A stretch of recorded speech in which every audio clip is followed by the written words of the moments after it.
Welcome to Brown Dog Gadgets Live. I am Amanda, the Education Outreach Coordinator here at Brown Dog Gadgets. Am I live, Pete? Am I good? Yes. Okay. We're all set. There's something. I clicked on something and something weird happened. That sounds right. I'm down here. Oh, there's Pete. Whatever. So we've got Pete today.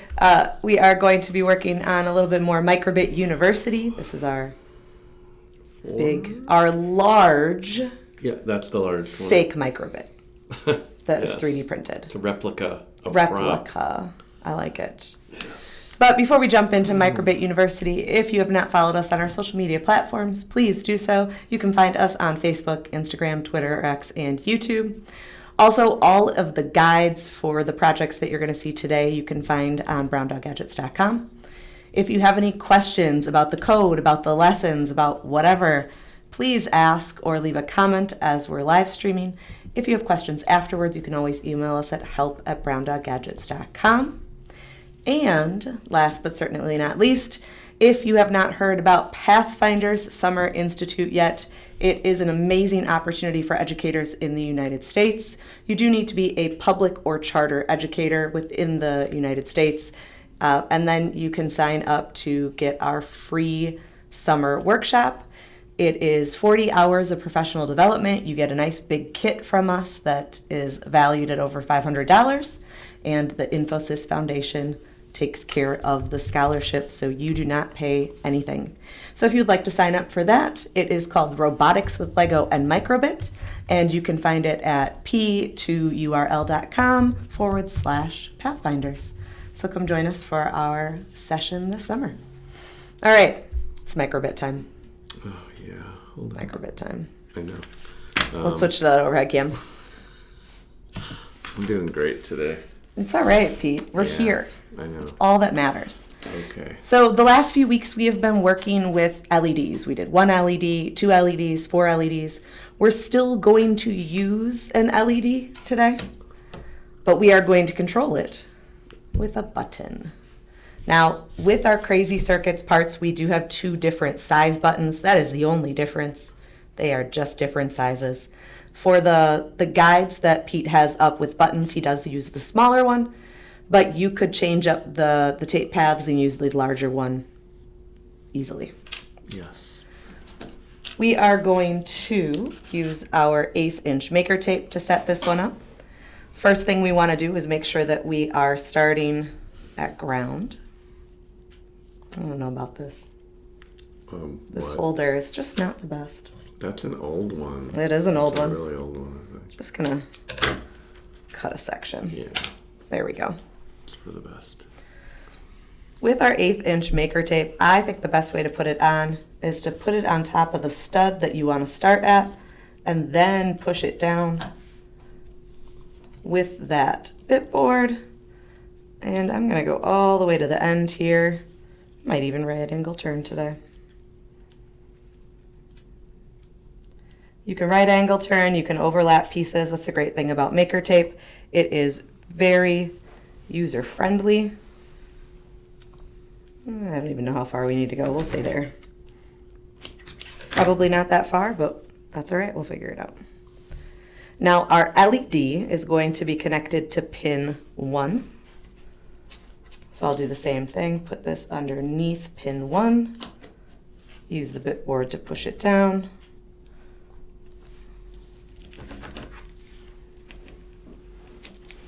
And I'm going to push it into the groove between these 2 studs and then up on top, because that's where I'm going to have my LED. Mm-hmm. Oh, I'm on pin 2. Oh, no. That's right. You could shift everything over, then just add a little piece for ground. Could just go like this. Or you can do that. Yeah. Lots of options. That's a hot mess. That's all right. We'll use the other one when I actually do it. Yeah. Okay. We've got another one that's all ready to go. Okay. But then I mean, it's putting tape on it truthfully is a base plate. It's fairly simple. not too hard. It's going to get complex when we get to the potentiometer. Oh yeah? Then Why? we'll be running tape in the groove, sort of in between the studs, so that Yeah. we can have tape overlapped or a 2-layer printed plastic circuit board, as we like to call it. Yeah, I love that. I haven't actually done any projects like that, so that's Oh, exciting. yeah. All right, I had to change it. I couldn't just leave it. I know you're happy about that, Pete. At this point, Don't even care. I haven't been feeling great since yesterday, so I'm a little tired. know. But I'll get through this, and I'll get excited about talking about code. Yay! And then our button is going to pin 4. So if I line this back up correctly, Yeah. we've got ground, we've got pin 1, and then we've got our button on pin 4.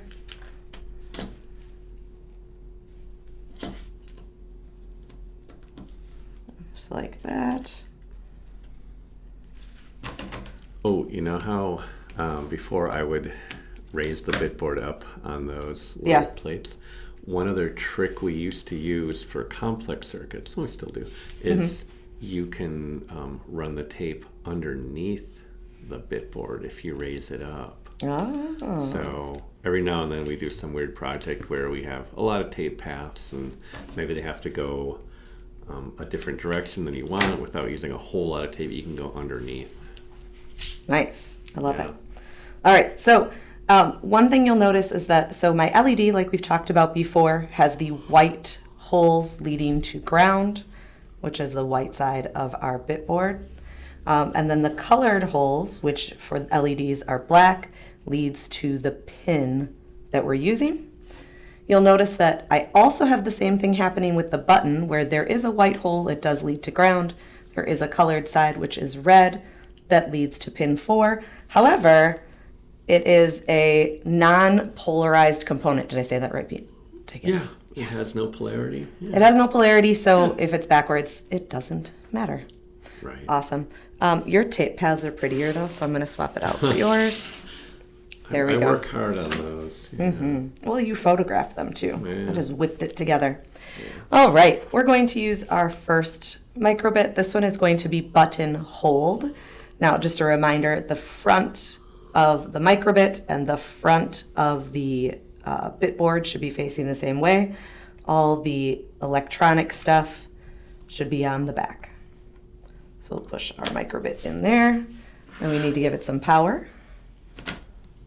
I actually have the power today. There we go. And then when I press the button, When you press press and hold the hold button. Right. the button, Yeah. it lights up. You got it. Talk to us, Pete. Okay. Let's see. Hey, my circle's larger than yours. Why is that? I don't know. Are you larger, or were you just higher for a moment? Oh, maybe. No, you're good now. Yeah, it's the same. Okay. All right, we're here. Yeah, so anyway, back to our MicroBit University here. We're on the single button. Let's look at A, which we call button hold. Let's get that paw out of there. Here's what you did. You connected it up. Let's look at this code. And again, as always, there's a little bit of sort of write up on the code and what's going on. So you might think this is a very simple circuit, and it is. If you were to wire this without a MicroBit, which is a power supply and a switch and an LED, just like any of our paper circuit projects, you could turn on that LED by completing the circuit. So we're not exactly doing it that simplistically. What we're doing is we're completing the circuit between pin 4 and ground. The MicroBit sees that, and then it says, hey, turn on pin 1, which is how our LED turns on. We could just as easily reverse that logic, and we could have the LED turn on, and then when you press the button down, it turns off. We call that the refrigerator switch, because when you open the door, it turns on. When you close the door, it turns off, supposedly. I mean, I've never checked, but that's what they say, right? Mm-hmm. Okay, so yeah, our code, again, very simple. If you remember, we have our LED enable turned off because there are certain pins that are used by the LED matrix built into the MicroBit. We don't want to interfere with those. And then that pin we have the button on, pin 4, we're pulling that up, as it were. It's set pull pin to up. And what that means is, I'm trying to think of the best way to say it. Think of up as high or 1, and which is on, and think of off as low or 0 or down. So what we're doing is saying set pin 4 to up. So we're applying a voltage to it, the 3 volts or whatever of the microbit. And then what happens over here in our forever loop is we're doing a digital read on pin 4. So we're continually looping and reading the output of that pin, and we know that it's high because we set it up or high in the start. As soon as you press that button, the voltage flows through the switch to ground, and you're pulling it low or setting it to 0. So over here in the code, when that pin is set to 0 by pressing and holding it, what it's going to do is do digital write pin 1 to 1. So it's going to set our LED to 1 or high or on. And then as soon as you stop holding that button, it's going to drop out of this while loop, go down here, and it's going to turn that LED off. And then it'll just keep looping around and around, turning it off until you press that button, complete the circuit, and cause pin 1 to go high again. Awesome. What do you think? Love it. So that is button hold. Yeah, like we said, if you wanted to swap the logic, you change this 1 to a 0, 0 to a 1, and you'd get it's on until you hold the button down. So kind of reverse logic there. What if you set pull pin P4 to down?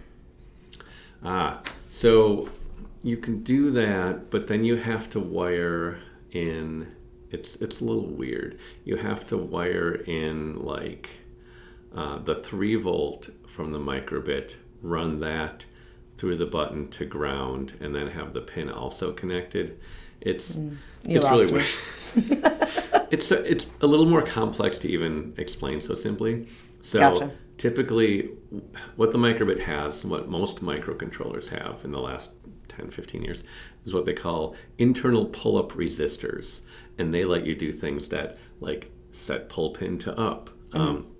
That makes it very simple. Okay. If you're dealing with an electrical engineer, they'll be like, hey, no, that's terrible. You need to set that pin low and apply a voltage and connect it to ground. In the world of like extreme low power devices, that's important. But for what we're doing, this is the simple way. It's simple to explain. It's simple to write code for and connect. So All right. we do that. Cool. Cool. Guide B is B. button press. Let's look at button press. Okay. So again, all looks the same, right? And our code. So this one, let's see what we have here. Okay, so go ahead and press that button real quick, let it go, and you'll see it stays on for a little while. How long? Well, if we look at our start over here, we see these two are the same. This time we're doing something different. We're setting a button value, and we're setting it to 0 right away, because we're going to read that value, or we're going to read later the digital pin and assign it to that value.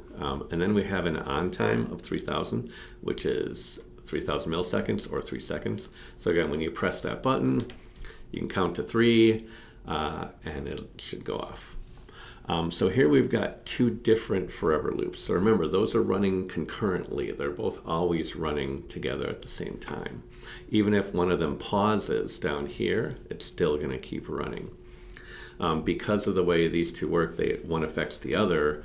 It doesn't really matter if this one keeps running. Nothing is going to happen because it's stuck in that pause here, as it were. So again, up here we've got our forever. What we're going to do is read that digital pin 4. We're going to say if it's equal to 0, which if you remember means it's being held down. So that's going from its pull-up position of 1 to 0. Then we're going to set our button value to 1. So it's 0 when we start, And as soon as you press that button, it's going to change it to 1. So down here, the lower loop, the forever loop here, is continually running. And it's going to say if that value is 1, then we're going to turn on the LED. We're going to wait 3 seconds. And then we're going to set the value to 0. So what happens when that value is 0? Well, it won't execute this code anymore because it'll come around here. Right. It'll say if this, well, it's not, so it'll do this instead. So it'll turn off that LED. So some of these pieces of code, they're not meant to be sort of the most straightforward, like, oh, I want to turn a button on for 3 seconds. Really the purpose of them is to kind of look at them, try to understand them, and realize that there are a lot of different ways to do things. I remember when we did the Pathfinders last year, someone had a question about, I think the way we were reading pins, and they're like, I do it this way. And we're like, that's valid. There's multiple ways to do it.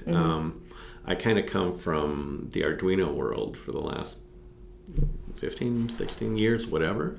So I kind of translated that over to how I write MicroBit code, because that's how I write code for other microcontrollers. Well, seems to work. Awesome. So does that make sense that these two are both running at the same time? Yeah. This one's dealing with the button. It sets a value, and then this one is dealing with the LED, and when it sees a value, it's going to do something. If it sees a different value, it does a different thing. Yeah, makes sense to me. Cool. Awesome. All right, next up, we've got guide C, which is button toggle. Excellent. So again, that's all the same. This one has a whole lot of text here. So I'll try to kind of cover that quickly if I can. Okay. And there's not a lot, just let me look at this.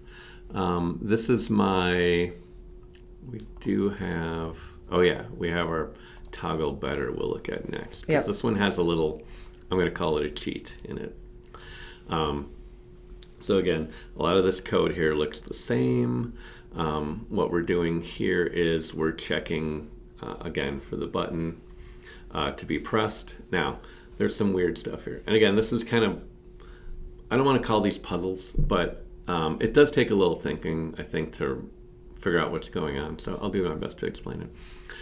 So what we're going to do is check if that button is pressed. So when the button is pressed, if the button value is 0, which it is the first time, because we set it here, it's going to set it to 1. So as long as that button value is 0, it'll do that. If the button value is 1, it's going to change it to 0. So this is called, I think, a bitwise operation or bit flipping. So basically every time it comes in here, it's going to look at that value and it's going to change it to the other value. It's either going to change it to a 0 or a 1 based on if it's a 1 or a 0. And after it does that, it's going to pause half a second, just a half a second there. And we'll explain what it's doing there. So then the second part is, again, we're looking at that button value. It's going to be 1 or 0. And if it's 1, which means we're going to turn on our LED, then we're going to do a digital light pin 1, which is high, which is on. It's going to turn on our LED. And if it's not 1, well, then it's got to be 0, because that's all we get. So that's what it's going to do. Now, the tricky part here is, yes, you're doing it. So if you press real fast, like I bet you can press twice in under half a second, right? Okay, now press real slow, like once every second. So it works fine there. What we're doing here in this forever loop is we're pausing half a second. So this will be a fun one for you, Amanda. You know how we walk around the office and you touch something and you get shocked? Yep. Okay. So when you touch something, I'll just hold up these scissors. Here we go. When you come close to touching something, if you have a charge, a little spark will jump between your finger and whatever the thing is, right? So inside a button is a piece of metal, and another piece of metal, and when they contact, it closes the circuit. If a tiny spark jumps across, it's as if the button is being triggered even though it hasn't been pressed together.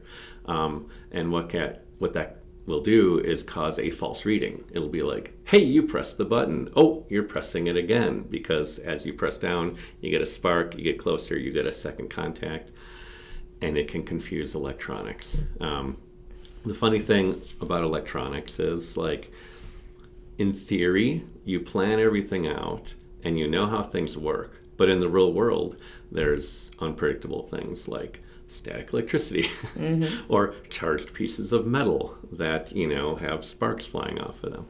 So typically, how I've dealt with this with Arduino and other things is there's something called a debouncer or a bounce library. And it looks for that sort of like spark, as it were, that false reading, and it compensates for it. So there's like software libraries to deal with that.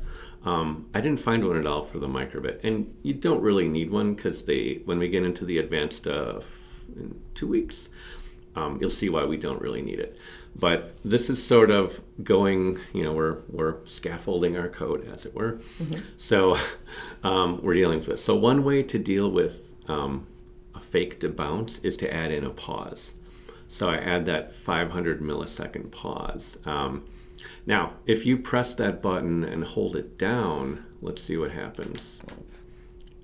Okay, so now it's blinking, which you might not expect. But so basically, after a half a second, it's going to loop around, and it's going to see that value, and it's going to flip it, and it's going to do the other thing, which means it's going to either turn the LED on or off. So while this is a toggle, you can press it, and it changes from on to off or off to on.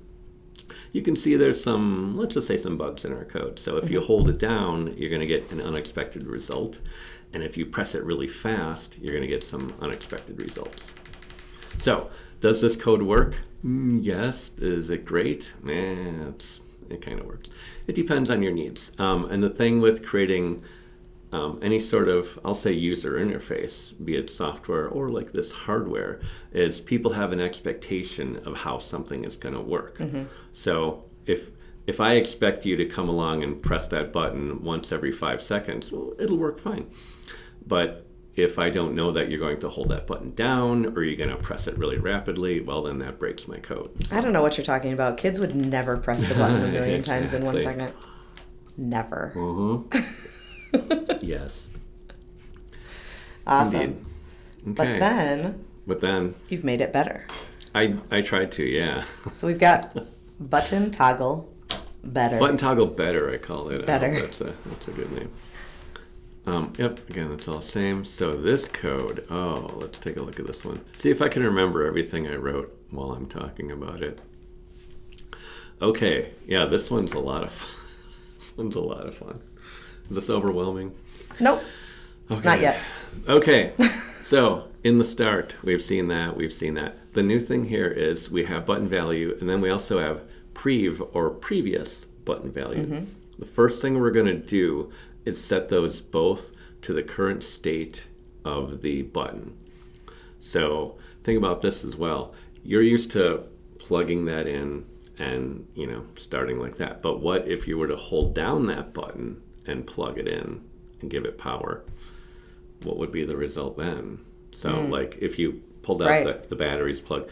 So we never know the state of a device when it powers up. We assume that button is not being pressed. But what if there's a short circuit? What if the button is broken? What if it has failed and it's always on? So we're going to read that state and set it right away. We're going to set our on state to 0. That is a state of something that we're going to change later and then test for. Okay, so into our bigger forever loop on the side here. So the first thing we're going to do is, instead of saying if digital read, what we're going to do is set the button value to the digital read. So we know that button value is going to be what? It's going to be either 0 or 1. 0 or 1. It's going to be on or off, right? Or pressed or not pressed. Okay, and then the next thing it does is say if the previous value is not equal to the button value. So we set them both to most likely 0 over here. So over here, again, this will loop forever and forever. You press that button, it's going to set button value to, let's say to 0. If previous value is not equal to that, then it's going to keep doing it. Once those values are different, though, when they don't equal, it's going to say while the button value is 0, so while you're still holding and pressing it, we're going to keep looping. That's our while loop. So if you press it and hold it, it's stuck right here. And it's going to say while it's 0, let's keep doing that. So when you release it, what's going to happen? That value is going to change. So previous button value and button value, they're not going to be the same anymore, and then it can break out of that loop. And then we say if our on state is 0, change it to 1. If it were 1, it would go to 0. So that's our bit flipping again, or our bitwise operation, where we just flip the state of it. And then over here, of course, is where we say if on state is 1, turn it on. If on state is not 1, which means it's 0, turn it off. And then finally at the end of this, we set the previous button value to the button value. So you would say, hey, we did all that. Let's set them the same again so that when we loop, we're looking for them to be different, which means something has changed, which means we press that button again and a value has changed. So for this one, if you can press as fast as you want, and it shouldn't fail. Yep. If you press and hold it down, nothing's going to happen, right? It'll only happen. So now do this for me. If you unplug the battery and then hold down the button and plug it in, and let's see what happens. Okay, and then release it. Okay, and then press it again. So I think that's the right thing to do. Yeah. Okay. I like it. So, yeah, I think it can get a little weird here with the way we're sort of nesting things, where we're saying, hey, check for this value, then while it's this value, keep looping until it changes again, and then we change our state, and then we set the value to equal each other. So, maybe it's not that bad. No, it's not too bad. It took a little work to write it in a way that would be, I think, easy to explain. But yeah, I'm fairly happy with it. Yeah. I mean, there's no way I'd figure it out myself, but. Well, you know. I was thinking about this. So as I'm writing these code examples, it's funny. There's so much documentation about like programming language or whatever, where it's so cut and dried as to explaining it that without really good examples, it can be extremely difficult to get going. So like good code examples can be very difficult to find, and those are, for me at least, what get me going, because I need to see it in practice, not just have like the dry facts of a documentation about some programming code. It's like I need to see how it's working. So yeah. I hope we're doing that with this, is kind of giving an example of how it works. I know when Josh said, oh, do a button, and I'm like, well, Josh, there's a button press, there's a button hold, we didn't even get into like short press versus long press. Right. You know, we haven't done that yet, but that's where when you look for the button to change state, you start a timer. And then depending on when you release it, it looks at the timer and then does different things. So that's where you can have a single button do a short press versus a long press doing two different things. So maybe we'll get into that in a future lesson. Maybe after 4 buttons. Maybe that'll go in 4 buttons. Ooh. It could be. I'm mostly done with 2 buttons right now. So Okay. Next week we'll be doing 2 buttons. Yeah. In some way, shape, or form. I don't know what they look like until Pete says here. We're going to jump into functions a little bit with that. So. Okay. Awesome.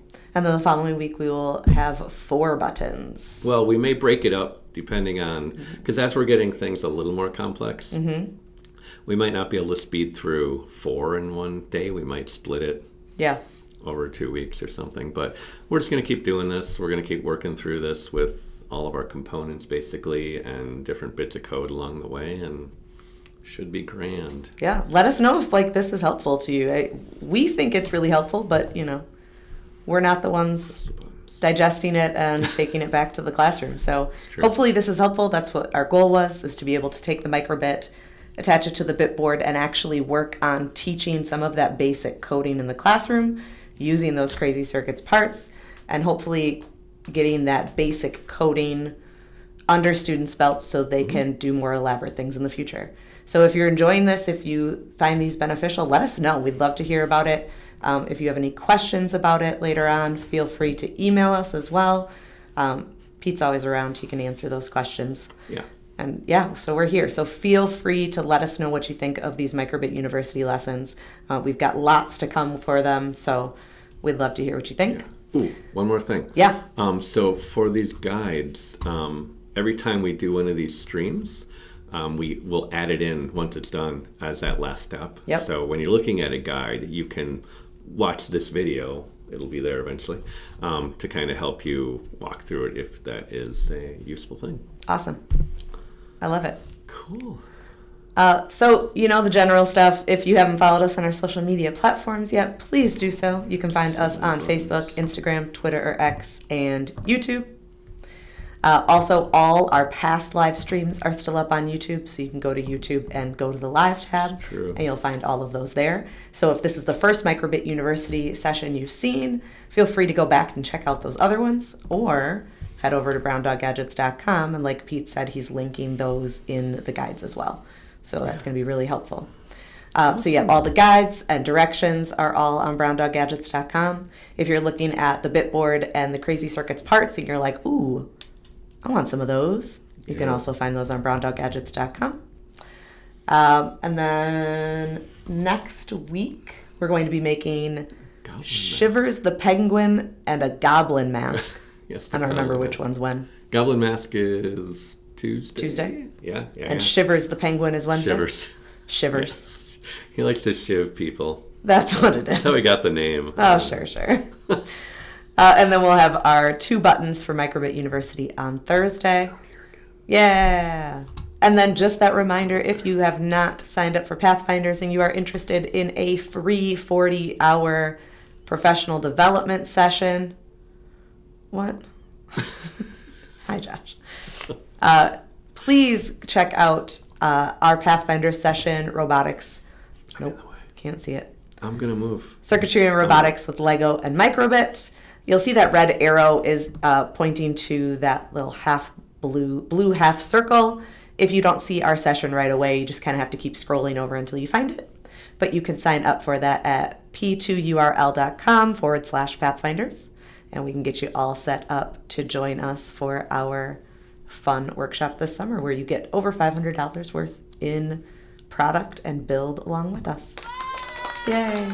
Oh, it's my only sound effect today. What'd you say? It's my only sound effect. I was too busy. That's the only one? Or the only one you felt like was fitting? Yeah, it was the only one I had time to... Hold on. Perfect. We hope you enjoyed today's live stream, and we hope to see you next week. All right. Have a wonderful night. All right. Thanks for joining us.